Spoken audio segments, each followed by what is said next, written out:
Nagsagawa ng isang araw na pagsasanay ang San Mateo Police Station para sa Barangay Peacekeeping Action Team at mga force multipliers bilang bahagi ng pagpapalakas ng seguridad at kaayusan sa lugar. Pinaunahan ito ni Police Major Erickson B. Aniag kasama ang iba pang opisyales ng pulisya.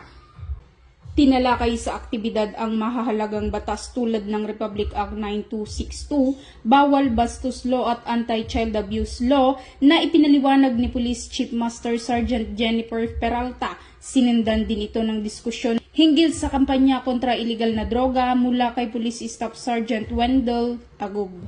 Nagbigay din si Police Staff Sergeant Billy George Lamorena ng praktikal na pagsasanay sa arresting techniques kabilang ang tamang pag-aresto at paggamit ng posas upang mas maging handa ang mga kalahok sa aktwal na sitwasyon sa komunidad.